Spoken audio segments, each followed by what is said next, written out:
Gideon Goosen, welcome. We're going to talk to you a little bit today about your new book, Saving Catholics. But before we get into that, can you just tell everyone a little bit about your story? Give us a little bit of background about you. Right. Well, I've been in this area for the last 40 years or so, in the lower Blue Mountains, and during most of that time I was teaching at the Australian Catholic University, which prior to that was the Teachers College in North Sydney. So I've been involved with education all along, and more particularly religious education and theology. And during that period, of course, we had Vatican II and then the implementation of Vatican II. So it was a constant thing to observe how well we were doing in trying to implement Vatican II, or not implement it. As the case might be. And now, of course, it's caught up to us with the Plenary Council. We're back visiting a lot of the things that were raised at Vatican II. I've been involved at parish level with our parish, liturgy committees, pastoral councils, and also the Ecumenical Council of New South Wales. And I've been involved in local ecumenism. So I think I've looked at different levels, if you like, in church life.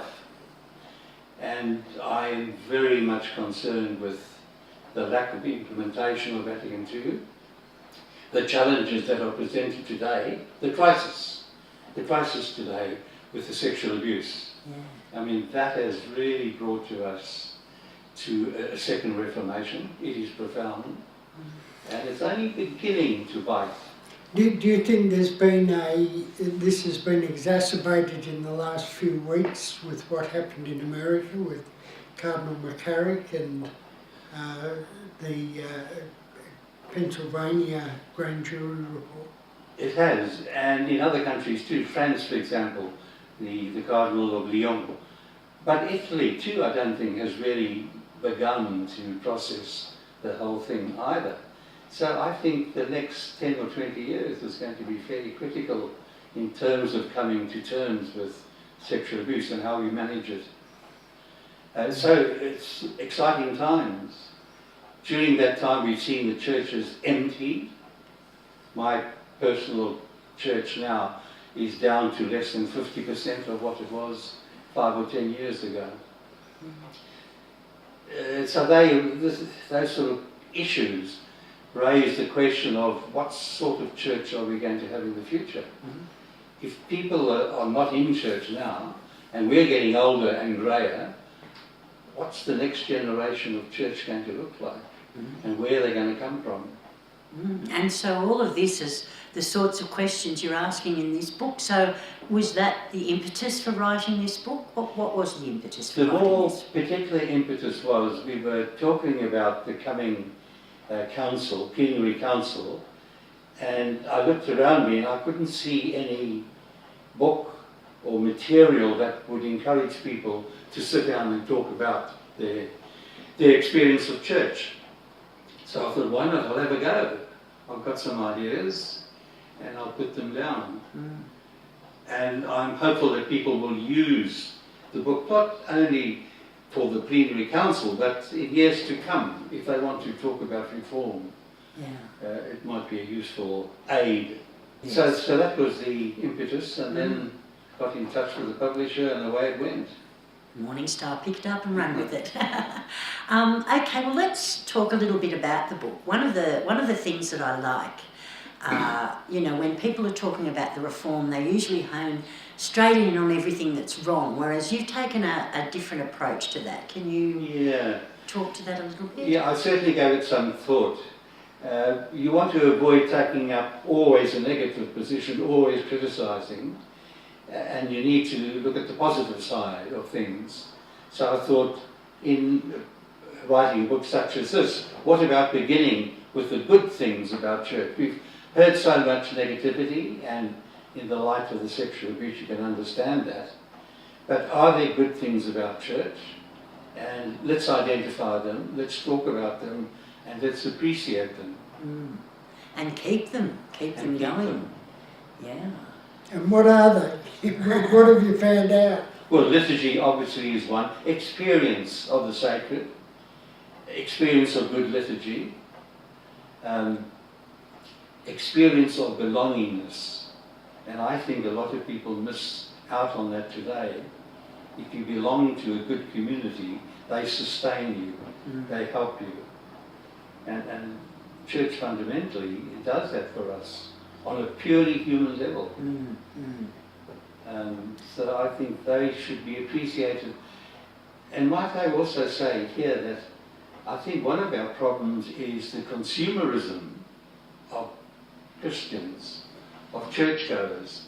They go to church, they expect to receive Mass on time, good liturgy, communion, and then they go home. They don't think of what can I contribute to the community. And we've got to turn that around. You mentioned clericalism. Well, consumerism is another big problem because we have absorbed it from society in which we live. But we expect the church to give us certain things. We don't say, what can I offer? How can I contribute? Well, I can remember being very young and it wasn't about us at all. It was, you know, you did go to Mass and you got what you were given, if you will. You went to hear Mass. You went to hear Mass, you didn't go to participate in Mass. So much has changed in even my lifetime, you know. I can remember Mass in the Latin. I can remember the women at the back of the church clicking their rosary beads and while the fellows were up on the altar doing their thing with their backs to us. Or out the back door having a smoke. You mentioned clericalism, and of course that's one of the things that you single out in your book. Can you speak a little bit to your take on clericalism? Yeah, well, it's an attitude that we absorb, that the churches practice clericalism, which means a hierarchical structure where those at the top feel superior to others and act in certain ways, feel that status is more important than anything else, and also have a secretive nature of going about their work, as if other people shouldn't know details about the parish finances or appointments and so on. So we grow up in this culture and we don't realise we're inside the culture. And it takes a lot of reflection to break through that mould. And that's what we've got to try and do. And there's a lot of laity too with the clericalism mindset, Right. you know, isn't it? You know, Father knows best and... Yeah. The bishop worship the bishops. Yeah, the initial reaction is to point the finger at the ordained and say they are guilty of clericalism.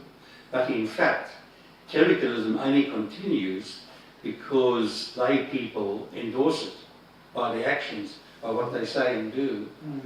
You wrote this book sort of as a way of examining some of the issues that might be taken up in the plenary council.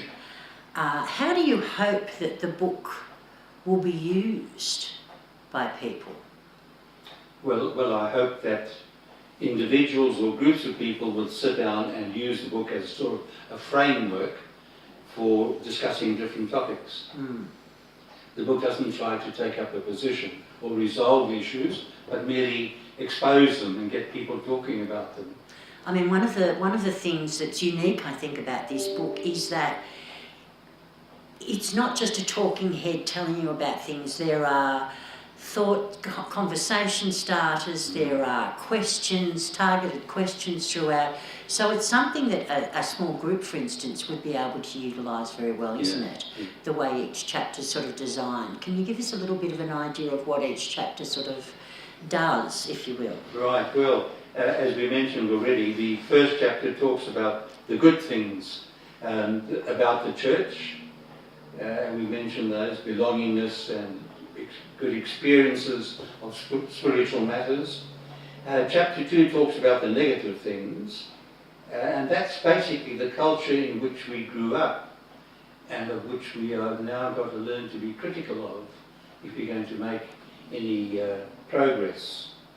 And it focuses, and now this reminds me, focuses on the Gospels in a way, this book follows Pope Francis's encyclical on what was the one? The Gospel, the one he wrote about the Gospels. Anyway, Gospel of Joy. the joy of the Gospel. Yeah, The joy of the Gospel.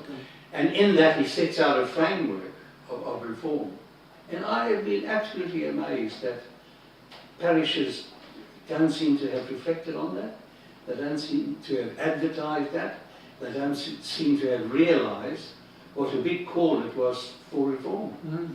Well, Right over their heads. one of the things in one of those early chapters where you quote Francis, I think in that chapter that's critical, the things that are wrong with the church, is the infantilisation of the laity. Oh, yes. Is that one of the impediments to the growth? Sure is. And I think that's a manifestation of clericalism. It's a great expression, that, isn't it? Yeah. Infantilisation of the laity. Yeah. And Graham English has got a cartoon there, My Dear Little Children. Yeah. And that's the way they often treat the laity. But it was part of this culture in the church of, grabbing young boys, 12, 14, before they reach puberty, taking them into minor seminaries, and they were sort of emotionally and mentally stopped at the age of around 14. Richard Sype called this culture of forever 14. And but we lay people also were not encouraged to mature. You went to primary school, and what you learned there was your baggage of faith information, religious information, spiritual information that was to do you for the rest of your life. People have commented on that, haven't they? That in a way, as people grow up, they learn a lot about the banking system, the work experience area, other areas of life, but in religion, they remain stunted. They never develop an adult understanding of it, which is sad but true. And hence, what was his name? Cardinal of Milan said the church is 200 years behind the times. And young people today, age 40, say to me, how can the church still operate the way it does? Because they come from the professional world, in which there are good standards, and they adhere to them. Then they go to the church and they're treated like children. Two of the chapters that you talk about in the book are all about reform, aren't they? Talking about reform and talking also about the challenges to reform. That material was drawn from Francis's take on reform. Yes, it would have been. And also all church history, really, all attempts at reform over the centuries, as well as Francis's big push for reform. And he continues to do that. And one of the things that he continues to repeat is that priests should be in the job because they are serious about spiritual development, not because they're looking for a career. Yes. And he keeps on saying that, so he obviously thinks that's an ongoing problem. Yes, and of course you end the book with reflections about the Pope and how you call that chapter Hope Through the Pope. Yes. Can you speak a little bit about that? Well, I guess all organisations, if they've got an inspirational leader, someone who can really lead, people are encouraged to follow. And Francis is a character like that. He's been adamant and straightforward in what he says. He believes what he says, and he practices what he says too. I mean, the things that he's done in Rome. He's also facing a fair bit of pushback from elements in the church, which we didn't see in the last two pontificates. No. What's the difference? Why is he generating this pushback, do you think?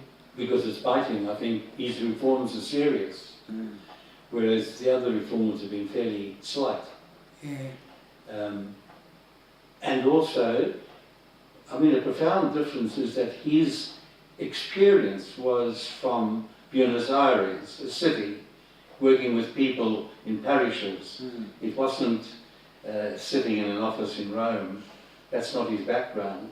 Mm. So he's come to the job with quite a different perspective. With the smell of the sheep on him. With the smell of the sheep on him. Mm. And just another point on seminaries, and that I think in a way we should close down the seminaries and start again and ask ourselves what is the best way to prepare people for that role. And if we choose more mature leadership, people, building communion, they're the key roles, aren't they? That's You know, right. building communion, and you know, providing leadership. that's right. For a lot of parishes, that's happening with the parish associate, who's often a religious sister, Yeah.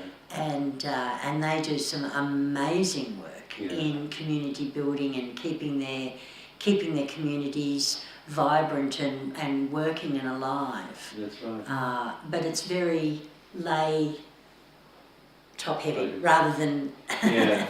yeah. clerical top heavy, isn't it?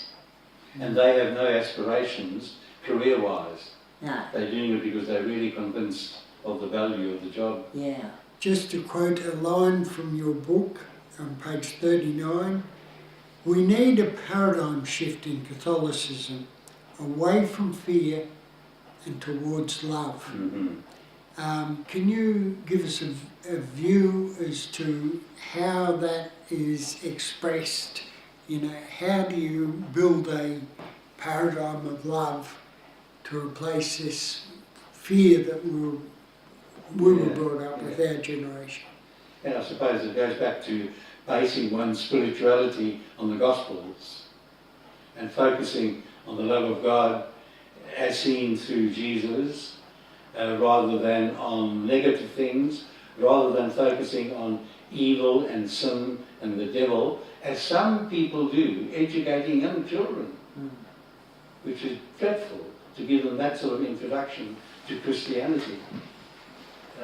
So it's only by doing that consistently, I think, that you will build up a culture of love rather than punishment. And I mean, my sense is that one of the great assets of the Catholic Church in Australia is the Catholic education system. While people have given up going to Mass, they're still sending their children to Catholic schools, even if they don't take them to Mass on Sunday. But it seems to me that you do find that paradigm of love generally in the Catholic education system. yes. What's your experience? Because for a long time you were in tertiary education, but you would have been teaching teachers. Certainly that the schools have been very good at that, yeah.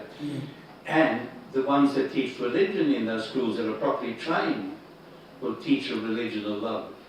It's those who are not trained, who have a false understanding of the Bible and what's going on there, that, you know, that educate children in fear. And then, of course, too, like if the Catholic Church changed and withdrew this rule about having to go to Mass every Sunday and said, we encourage you to go every Sunday, as the Orthodox churches do, as the Ukrainian Catholic Church does. They're not compelled to go, but they're invited to join in the divine mysteries every Sunday.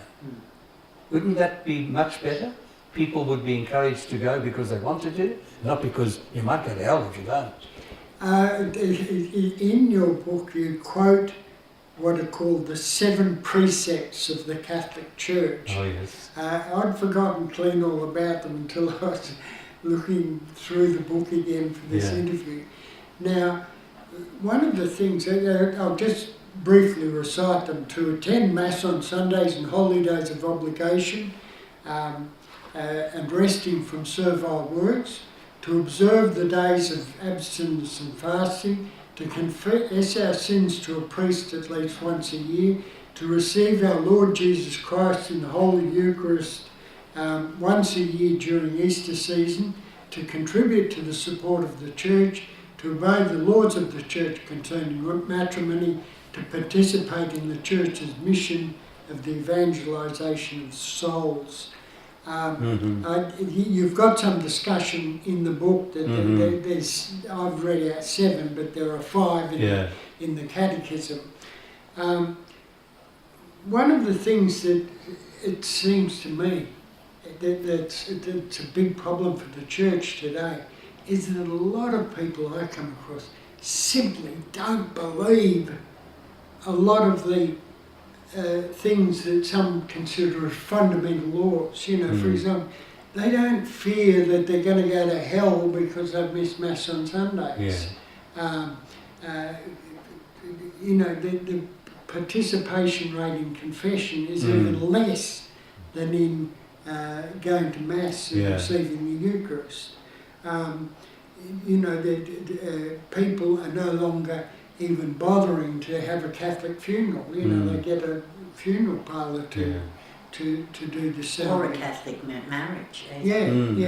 You know, it's falling off enormously now. They're those precepts of what were they called? The 7 precepts of the church. You know, now when you've got that sort of falling away from even believing those things. You know, I pick up through our community that people don't even believe in the virgin birth anymore as a literal event, or the resurrection as a literal event. You know, now the church has, in a sense, always called those as mysteries.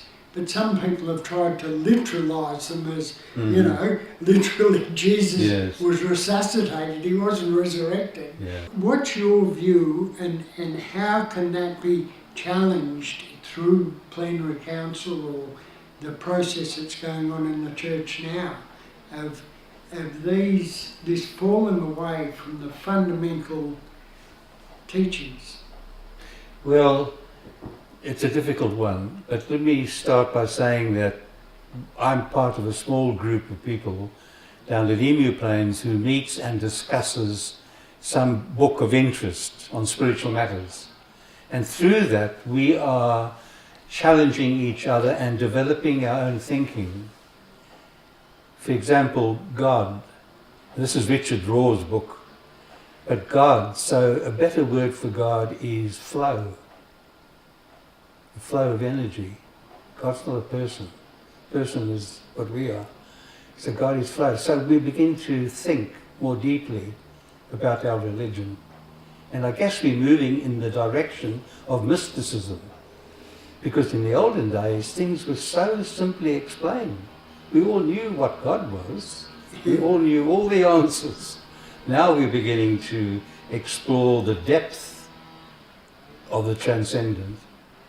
So our thinking will be at different levels, at different stages, as we work through what exactly is the resurrection. What do we mean by virgin birth? I challenged our pastor to explain to the congregation, he descended into hell. Would you care to tell the congregation what that is?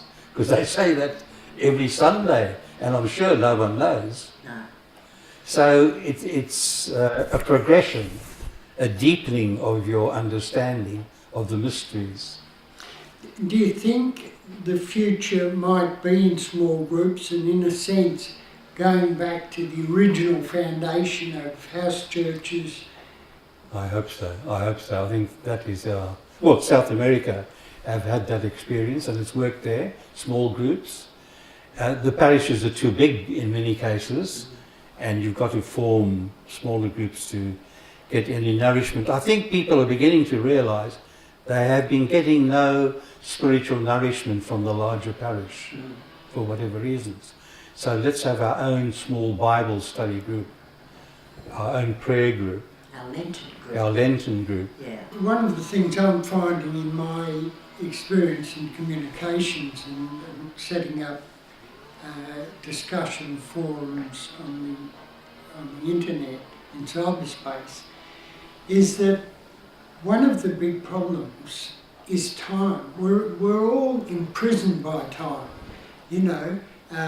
No matter how rich or poor you are, you can't get more than 24 hours in each day, or however many minutes that is. And so one of that has an effect on how big a community we can belong to comfortably, because you can't have a conversation with 1,000 people intelligently, because there's simply not enough time to listen to the other and to respond intelligently. So it seems to me there is some inherent natural limit to the size of a community that each person is comfortable working in. And I suspect it's somewhere between 50 and at the limit 200 people. It's a problem for us as publishers because we need an audience of in the thousands or millions to defray the costs of actually organising a website or publishing a magazine or something. But the reality is that at the local, at the individual level, we're most comfortable when we've got a group of friends that we're intimate with, and it's fairly small. And so it's interesting to hear about your experience. And I suppose that's been duplicated now with the plenary council. There are a number of smaller groups in my parish, but they're coming together next Sunday, and each group is going to report on what they've been discussing. So that'll give the larger understanding of what people are thinking. Now, the interesting question is who has facilitated that in your local community? 2 people were appointed to facilitate that in our local parish, but there's at least one group that wasn't part of that organisation that has been meeting by themselves from about 3 months ago. So they did it themselves. And that's part of the movement, I think, away from clericalism. You don't have to be told to get together and discuss an issue. Just do it. And how did that group come about? It was just a group of through dissatisfaction with a number of practices in the parish. Right. And when you say there were facilitators, were they appointed or were they elected? How did they come about in the parish? For the first group or the parish? The parish, they were appointed by the parish priest, which is the old model. But it's worked, is what you're telling us. As far as I know, Yeah, and you'll find out more next Sunday. Next Sunday, So that's interesting to hear. Now, have you had any feedback from further afield, other dioceses around the nation? Well, except Newcastle have been very active regarding the plenary council with Bishop Wright.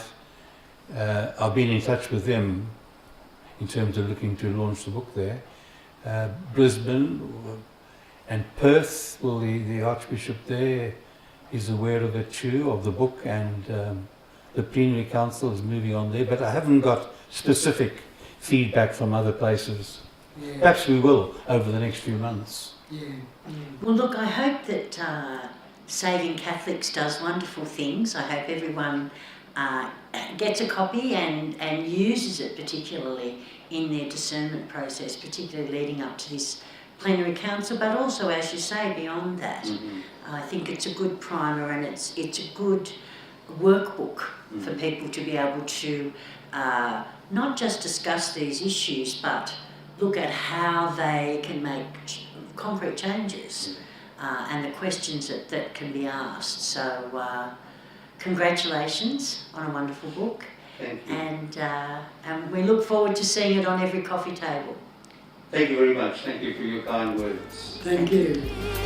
That journey.